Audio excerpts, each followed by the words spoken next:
Hello everyone, स्वागत है आप सबका आपके अपनी यूट्यूब चैनल आर के मुनीम केमिस्ट्री क्लासेस पर।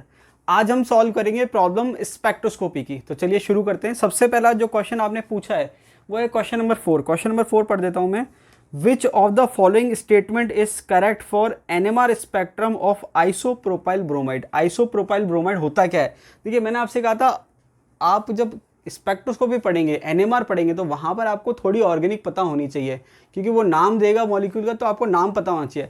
अब सबसे पहली बात करें आइसोप्रोपाइल ब्रोमाइड की, तो आइसोप्रोपाइल ब्रोमाइड की अगर हम बात करें तो आइसोप्रोपाइल ब्रोमाइड ये होता है, ठीक है। मतलब आइसोप्रोपाइल ग्रुप, देखिए सिंपल प्रोपाइल ग्रुप अगर मैं कहता हूँ तो यहाँ पर वैलेंसी फ्री होती है, लेकिन अगर मैं आइसोप्रोपाइल कह रहा हूँ तो ये इसकी स्ट्रक्चर है। अब यहाँ पर ऑप्शन क्या है? Absorption of 6 methyl proton appear at upfield, पहला ऑप्शन है। चारों ऑप्शन पढ़ना जरूरी है। दूसरा ऑप्शन है absorption of alone proton appear upfield, ठीक है। तीसरा ऑप्शन है absorption by alone proton split into quadrate. अब देखिए, अगर पहले दो ऑप्शन को एक बार छोड़ दूं तो तीसरा ऑप्शन कह रहा है कि जो अलोन प्रोटोन है, अलोन प्रोटोन मतलब ये वाला सिंगल प्रोटोन है, वो कितने में स्प्लिट हो रहा है? क्वाड्रेट में। अब देखिए, क्वाड्रेट का मतलब 4 में स्प्लिट हो रहा है। 4 में जब स्प्लिट होगा जब उसके जो आपके दूसरे डिफरेंट टाइप के प्रोटोन है जो नेबर हैं वो कितने हो? 3 हो। लेकिन यहाँ पर 3 नहीं है, 6 हैं, ठीक है। तो ये गलत हो गया। चौथा है absorption by 6 methyl proton split into quadrate. तो देखिए, क्वाड्रेट आता कब है? क्वाड्रेट कब आता है? जब आपके नेबर जो हैं उनकी वैल्यू 3 हो। लेकिन यहाँ पर आप देखेंगे कि ना तो इसके नेबर 3 है ना इसके नेबर 3 है। समझ में आई बात? तो ये जो थर्ड और फोर्थ स्टेटमेंट है तो बिल्कुल ही गलत हो गया। अब बचे फर्स्ट और सेकंड स्टेटमेंट। फर्स्ट और सेकंड स्टेटमेंट की अगर हम बात करें, वापस से पढ़ता हूँ। Absorption by 6 methyl proton appear upfield, तो ये जो 6 प्रोटोन हैं, 6 प्रोटोन है, ये अपफील्ड आ रहे हैं, ठीक है। और उसके बाद दूसरा स्टेटमेंट जो है वो ये है absorption of alone proton appear upfield. ये कह रहा है कि जो सिंगल प्रोटोन है वो अपफील्ड आ रहा है। तो पहले तो हमें ये पता होना चाहिए कि अपफील्ड कब होता है, डाउनफील्ड कब होता है। तो देखिए, ये कई बार हम कंफ्यूज जाते हैं कि अपफील्ड का मतलब क्या है, डाउनफील्ड का मतलब क्या है। तो इसके लिए मैंने आपको एक तरीका बताया था, डी से आप याद कर सकते हो। डी का मतलब क्या है? डी से डेफिशिएंसी, डी से डी शील्डिंग, डी से डेल वैल्यू और डी से इलेक्ट्रॉन डेफिशिएंसी या डेल वैल्यू, जो भी आप कहना चाहें। तो डेफिशिएंसी, डेल वैल्यू, डाउनफील्ड, ये सारी चीजें आप देख सकते हो। तो डी से डाउनफील्ड हो गया मान लीजिए, और एक हो गया इलेक्ट्रॉन डेफिशिएंसी। तो जहां पर इलेक्ट्रॉन डेफिशिएंसी ज्यादा होगी वहां पर डाउनफील्ड होगा, और जहां इलेक्ट्रॉन डेफिशिएंसी कम होगी वो अपफील्ड होगा।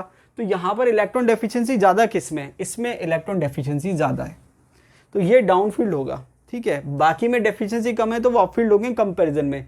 तो सिंगल हाइड्रोजन डाउनफील्ड है, तो ये कह रहा है 1 हाइड्रोजन अपफील्ड है, ये गलत हो गया।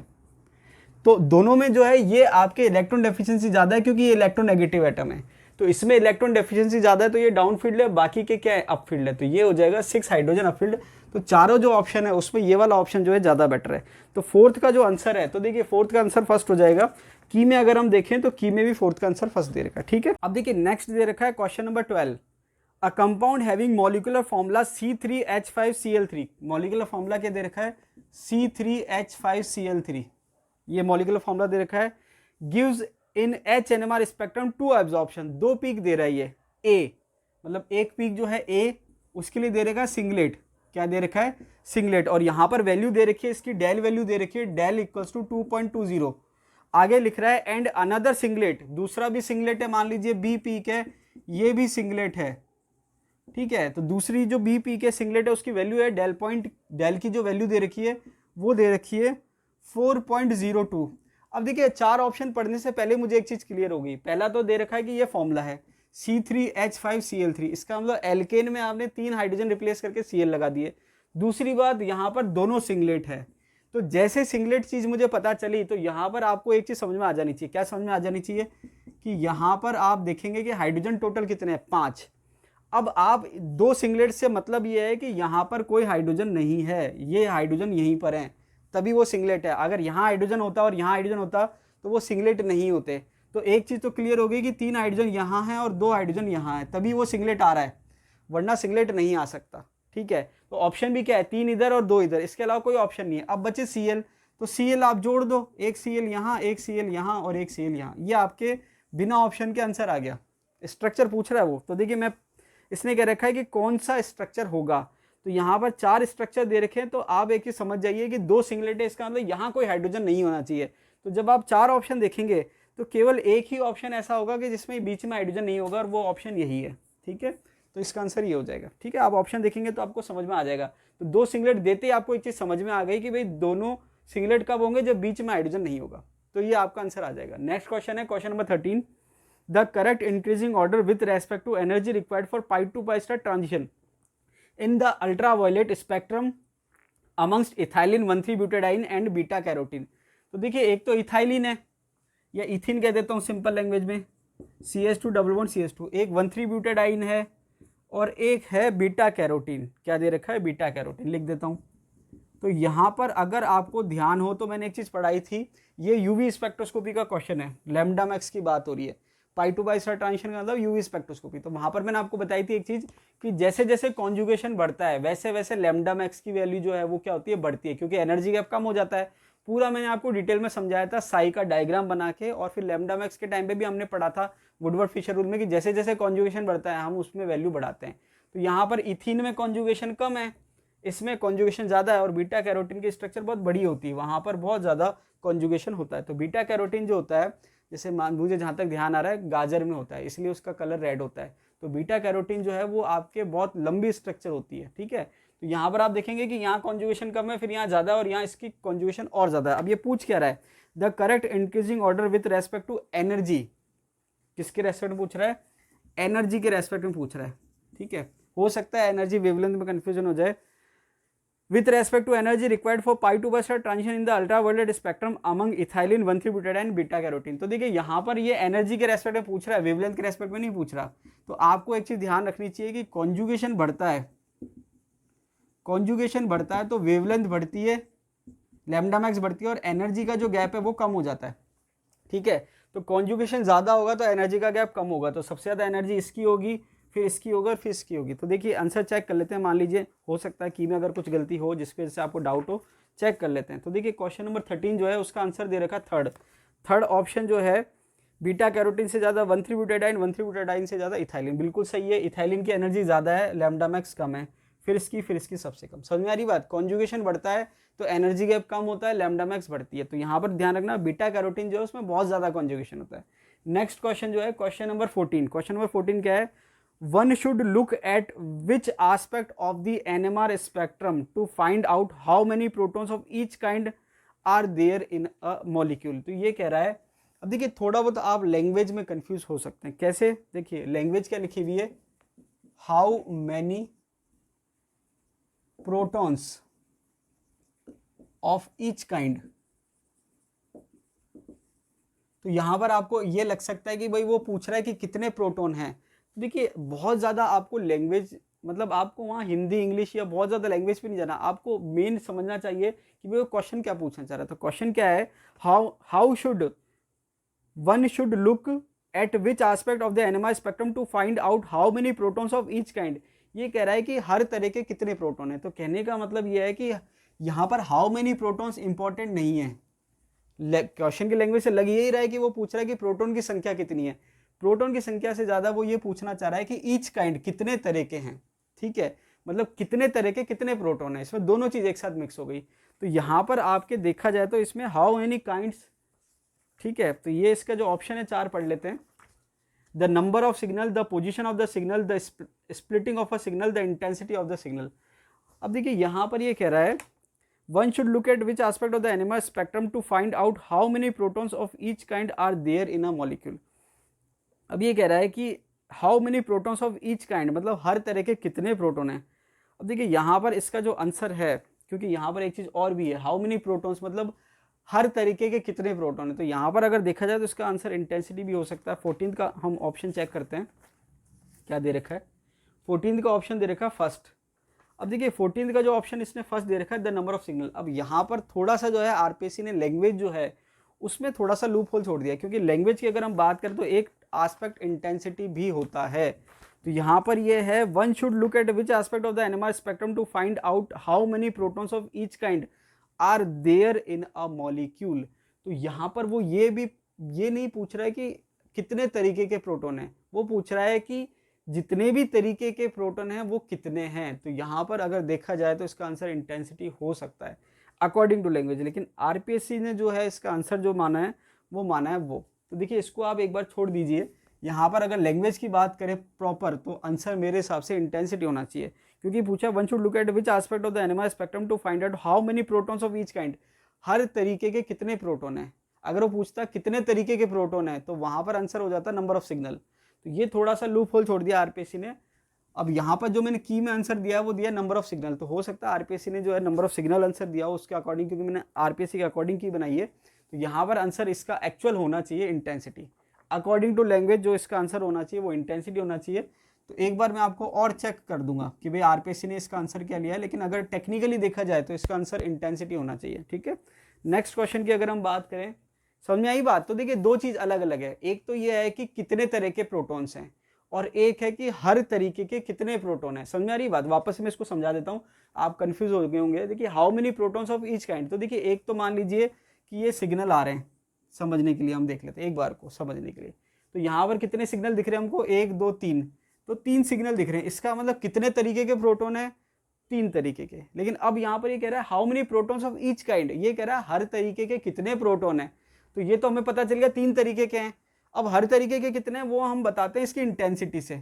तो यहाँ पर थोड़ी क्वेश्चन की लैंग्वेज और ऑप्शन और आरपीएससी का आंसर की उसके हिसाब से फॉल्ट है, लेकिन अगर हम टेक्निकली बिल्कुल आंसर देखें तो इसका आंसर होगा इंटेंसिटी। क्यों? क्योंकि वो कितने तरीके के प्रोटॉन है वो नहीं पूछ रहा, वो ये पूछ रहा है हर तरीके के कितने प्रोटॉन है। तो इसका आंसर एक्चुअल में देखा जाए तो इसका आंसर इंटेंसिटी होना चाहिए। ठीक है, तो आप की में करेक्शन कर लो, लेकिन कई बार क्या होता है कि आरपीएससी जो है थोड़ा बहुत आंसर अपने हिसाब से मान लेती है, लेकिन इसका एक्चुअल आंसर क्या है, इंटेंसिटी है। ठीक है, आप करेक्शन कर लो। मैं एक बार और चेक करूंगा कि आरपीएससी ने की में दिया क्या है, फिर मैं आपको और बता दूंगा कि आरपीएससी ने इसका आंसर ये दिया है, क्योंकि मैंने जो की बनाई है वो आरपीएससी की के हिसाब से बनाई है। ठीक है, मैं और चेक कर लूंगा, बाकी इसका टेक्निकली आंसर ये होना चाहिए।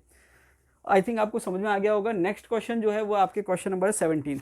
तो देखिए 17 क्वेश्चन क्या कर रहा है, number of NMR signal obtained from mesitylene. तो देखिए मेसिटिलिन की आपको स्ट्रक्चर पता होनी चाहिए।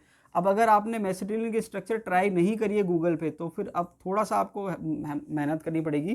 तो देखिए मेसिटिलिन की स्ट्रक्चर ये होती है कि भाई आपके बेंजीन पे आपने 3 मिथाइल ग्रुप लगा दिए। तो यहाँ पर जैसे आपने 3 मिथाइल ग्रुप लगा दिए, तो यहाँ पर क्या हुआ कि ये इसका जो एनवायरमेंट है तीनों CH3 का ये सेम है, और इनका जो एनवायरमेंट है H का उसका सेम है। तो एक सिग्नल तो CH3 के लिए आ जाएगा और एक सिग्नल इस H के लिए आ जाएगा, क्योंकि ये तीनों H एक जैसे हैं और ये तीनों CH3 एक जैसे हैं, इनका सबका एनवायरमेंट जो है वो सेम है। तो एक सिग्नल इसका और एक सिग्नल इसका, तो टोटल 2 सिग्नल हो जाएंगे। कितने हो जाएंगे? Total 2 signal. Number of NMR signal obtained from mesitylene is, answer हो जाएगा 2, 2 सिग्नल आएंगे। नेक्स्ट क्वेश्चन है क्वेश्चन नंबर 21। क्वेश्चन नंबर 21 कह रहा है in an IR spectra there is a peak at 715, the compound में बी। देखिए यहाँ पर इसका जो आंसर दे रखा है वो दे रखा है CH3COCH3, इसका आंसर होगा एसीटोन। एसीटोन की जो पीक है वो आपके लगभग आती है 1715। ठीक है, एसीटोन की जो IR पीक है वो आपके लगभग दे रखी होती है 1715। अब एक स्टूडेंट ने जो प्रॉब्लम पूछी उसने बिल्कुल सही क्वेश्चन पूछा कि सर एसिटिक एसिड की अगर हम बात करें, कार्बोक्सिलिक एसिड की रेंज भी वही है। तो देखिए जब इस तरीके से क्वेश्चन पूछे जाते हैं तो ऑप्शन थोड़े डिफरेंट देने चाहिए, लेकिन फिर भी आपको मैं 2-3 मॉलिक्यूल की पीक की वैल्यू एग्जैक्ट बता दूंगा, तो वहां पर आपको ध्यान रखना है। तो आप तो ऐसे याद करिए कि भाई एसीटोन की पीक जो होती है 1715 होती है। एसिटिक एसिड भी ऑप्शन दे रखा है जो कि आसपास ही होता है, लेकिन आपको आंसर यही मानना है। ठीक है, ये अब आरपीएससी की है कि उसने ऑप्शन थोड़ा पास दे दिया, बाकी के 2 ऑप्शन में तो अल्कोहल दे रखा है, तो कोई प्रॉब्लम ही नहीं है। ठीक है, तो आंसर हो जाएगा एसीटोन। एसिटिक एसिड आंसर नहीं होगा, नॉर्मली एसिटिक एसिड नहीं पूछते हैं, यही पूछा है। तो आपको याद रखना है एसीटोन की पीक कितनी है, 1715। इसके बाद नेक्स्ट क्वेश्चन की अगर हम बात करें, क्वेश्चन नंबर सीधे 42 दे रखा है। अब देखिए क्वेश्चन नंबर 42 की बात करें, the rule on which ultraviolet spectroscopy is based. अब देखिए अल्ट्रावायलेट स्पेक्ट्रोस्कोपी में हमने 2 रूल पढ़े। एक तो हमने पढ़ा है वुडवर्ड हॉफमैन, जिसमें आपने लैम्डा मैक्स निकाला था, Woodward and Fieser rule, sorry Hoffmann की जगह वुडवर्ड एंड फिशर, और एक आपने पढ़ा था बीयर लैम्बर्ट लॉ। तो देखिए यहाँ पर बेसिस जो है भाई, जो ग्राफ आ रहा है कि भाई अल्ट्रावायलेट स्पेक्ट्रम में ग्राफ जो आ रहा है वो हम किस बेस पर बना रहे हैं, तो वहां पर आंसर आएगा Beer Lambert law. Beer Lambert law मैंने आपको पढ़ाया था A=ε/CL। तो यहाँ पर ये जो है आप ग्राफ जब बनाते हैं तो ग्राफ आप बनाते हैं, एक साइड लैम्डा है और एक साइड एप्सिलॉन या एब्जॉर्बेंस लेते हैं, तो बीयर लैम्बर्ट लॉ पे बेस्ड है। ठीक है, तो आंसर क्या हो जाएगा, बीयर लैम्बर्ट लॉ। और अगर हम बात करें IR की, तो वहां पर हम हुक्स लॉ की बात करते हैं। किसकी बात करते हैं? Hooke's law. तो वुडवर्ड फिशर रूल जो है वो लैम्डा मैक्स कैलकुलेट करने के लिए आता है, लेकिन वो बेस नहीं है। ठीक है, the rule on which ultraviolet spectroscopy is based, ultraviolet spectroscopy का जो बेस है वो है आपकी ये वाला। ठीक है, बीयर लैम्बर्ट लॉ है, वुडवर्ड हॉफमैन या वुडवर्ड फिशर रूल नहीं है। सॉरी, वुडवर्ड हॉफमैन नहीं, वुडवर्ड फिशर रूल है, वो लैम्डा मैक्स कैलकुलेट करते हैं। वो लेकिन इसका बेसिस नहीं है। तो आंसर हो जाएगा Beer Lambert law. Next question जो आपने पूछा है क्वेश्चन नंबर 53 पूछा है आपने, ठीक है। क्वेश्चन नंबर 53 जो है वो क्या है देख लेते हैं। क्वेश्चन नंबर 53 दे रखा है movement of nuclei is negligible during the time taken by the electronic transition is called. देखिए ये मैंने आपको थ्योरी में नहीं पढ़ाया था, क्योंकि नॉर्मली क्या है थ्योरिटिकल कंसेप्ट है और बहुत ज़्यादा आपके ऑब्जेक्टिव के पॉइंट ऑफ व्यू से इंपॉर्टेंट नहीं है, इसलिए मैंने ये नहीं बताया था, लेकिन मैं आपको बता देता हूँ थोड़ा सा। देखिए होता क्या है कि जब हम पढ़ते हैं स्पेक्ट्रोस्कोपी तो हम पढ़ते हैं IR और UV, और आपको अगर ध्यान हो तो स्टार्टिंग में मैंने इंट्रोडक्शन पढ़ाया था, वहाँ मैंने एनर्जी लेवल की बात करी थी। किसकी बात करी थी? एनर्जी लेवल की। तो देखिए जब हम एनर्जी लेवल की बात करते हैं तो एनर्जी लेवल की बात में आपको मैंने बताया था कि एक तो है आपके इलेक्ट्रॉनिक ट्रांजिशन और एक है आपके वाइब्रेशनल ट्रांजिशन। तो इलेक्ट्रॉनिक ट्रांजिशन यूवी रीजन में हो रहा है या विजिबल में भी कह सकते हो, और जो आपके वाइब्रेशनल ट्रांजिशन है वो आपके हो रहा है वाइब्रेशनल रीजन, या हम कह सकते हैं IR में। तो रीजन जो एनर्जी है वो ज़्यादा किसकी है? यूवी की ज़्यादा है। किसकी ज़्यादा है? यूवी की। अब देखिए यूवी की एनर्जी ज़्यादा है तो हम देख लेते हैं यहाँ पर कि इसका मतलब क्या है। इसका मतलब ये है कि जब हम कॉम्प्लेक्स ट्रांजिशन पढ़ते हैं उसमें दोनों चीज़ आती है। दोनों चीज़ का मतलब इलेक्ट्रॉनिक ट्रांजिशन भी हो रहा है, वाइब्रेशनल ट्रांजिशन भी होता है। अब यहाँ पर ये जो मीनिंग है या फ्रैंक कॉन्डोन प्रिंसिपल जो है इसका आंसर है क्या होता है। देखिए ये क्या कह रहा है, movement of nuclei is negligible during the time taken by the electronic transition is called. तो देखिए यहाँ पर फ्रैंक कॉन्डोन प्रिंसिपल है। क्या है? फ्रैंक। तो यहाँ पर प्रिंसिपल क्या दे रखा है? Franck Condon principle. अब ये होता क्या है मैं आपको थोड़ा समझा देता हूँ। फ्रैंक कॉन्डोन प्रिंसिपल, अब ये होता क्या है? तो देखिए यहां पर हम दो ट्रांजिशन की बात कर रहे हैं, एक बात करें इलेक्ट्रॉनिक ट्रांजिशन की और एक बात करें वाइब्रेशनल ट्रांजिशन की, ठीक है। तो एक तो ट्रांजिशन हो गया इलेक्ट्रॉनिक,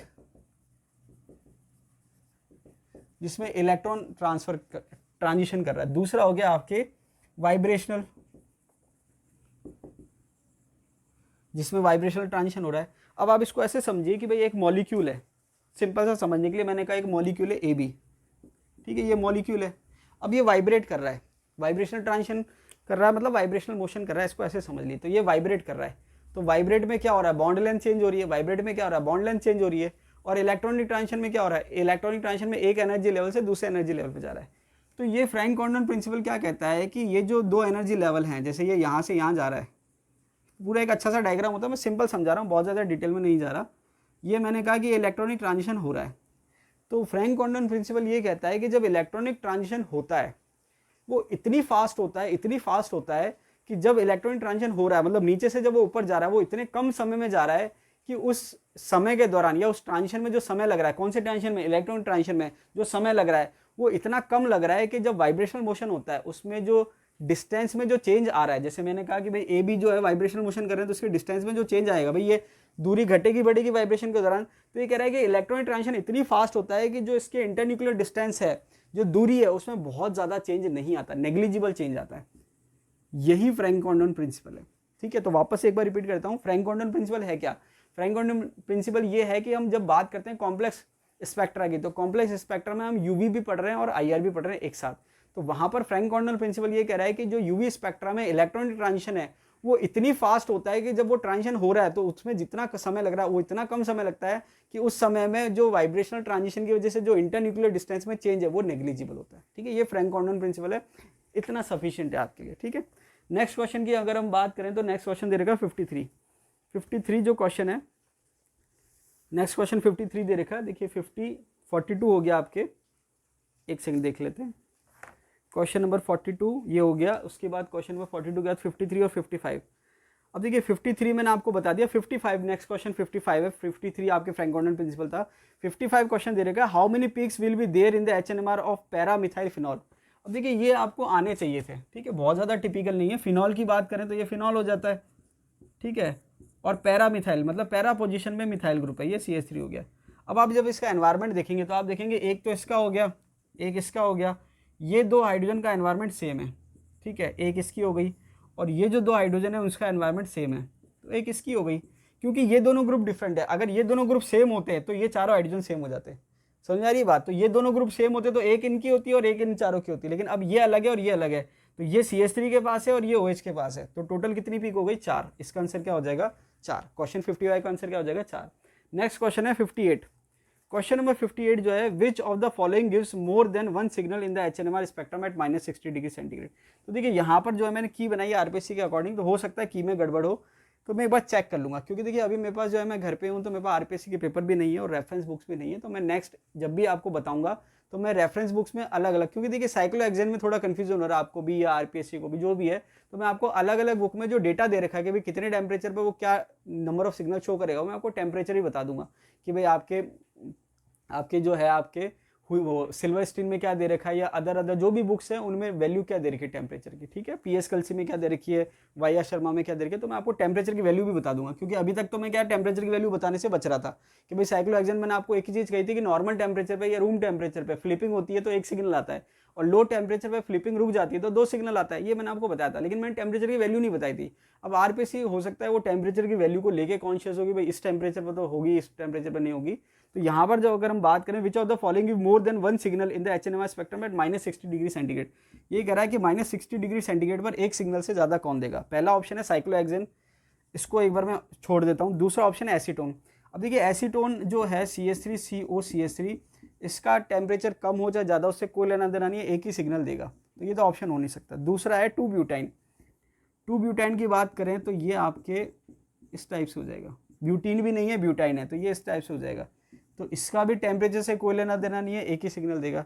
उसके बाद फोर्थ ऑप्शन देगा 1,2-प्रोपाडाइन। तो देखिए 1,2-प्रोपाडाइन की बात करें तो ये इस टाइप से है, ठीक है, तो ये भी एक ही सिग्नल देता है, इसका भी टेम्परेचर से कोई कनेक्शन नहीं है।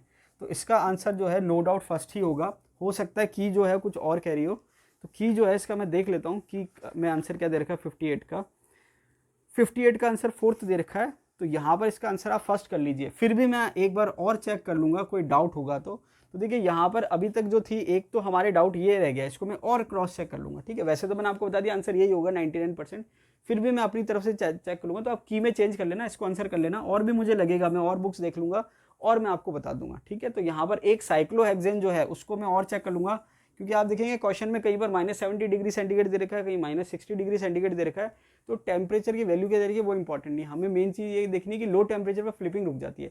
तो एक ये क्वेश्चन हो जाएगा, इसमें आप की में चेंज कर लीजिए। और इसके अलावा एक क्वेश्चन ये जो था, क्योंकि आरपीएससी ने लैंग्वेज क्या रखी है, तो ये थोड़ा सा आप अच्छा क्वेश्चन था, इसमें आप देख लीजिए how many protons of each kind, तो इसकी लैंग्वेज जो है वो आपके इंटेंसिटी ऑफ सिग्नल पे इशारा कर रही है, तो इसका आंसर आप इंटेंसिटी ऑफ सिग्नल मानिए। आरपीएससी ने नंबर ऑफ सिग्नल मान रखा है, लेकिन इसका आंसर एक्चुअल में इंटेंसिटी ऑफ सिग्नल होगा। तो दो चीज़ जो है ये मैंने आपको बता दी, इसमें आप करेक्शन कर सकते हैं और एक इसमें आप करेक्शन कर सकते हैं। और ये वाला जो है मैं दोबारा और चेक कर लूँगा कि भाई वो क्या मान रहा है। जैसे मान लीजिए -80°C हो, तो वो ये माने कि भाई 80 डिग्री पे ही फ्लिपिंग रुकेगी, लेकिन बाकी ऑप्शन भी बैठ ही नहीं रहे, बाकी ऑप्शन तीनों में मुझे लग नहीं रहा है कि टेम्परेचर का कोई रोल है, तो इसका आंसर यही होना चाहिए, ठीक है। तो ये आपके थी स्पेक्ट्रोस्कोपी की प्रॉब्लम। और कोई डाउट होगा स्पेक्ट्रोस्कोपी में तो अभी हम और कर लेंगे, ऐसा ये एंड नहीं है कि भाई यहाँ स्पेक्ट्रोस्कोपी की प्रॉब्लम एंड होगी, और भी हमें कोई डाउट लगेगा या और कुछ आपको और क्लैरिफिकेशन देना होगा तो मैं और आपको बाद में और बता दूंगा। तो अभी के लिए इतना ही, मिलते हैं अगले वीडियो में, तब तक के लिए धन्यवाद।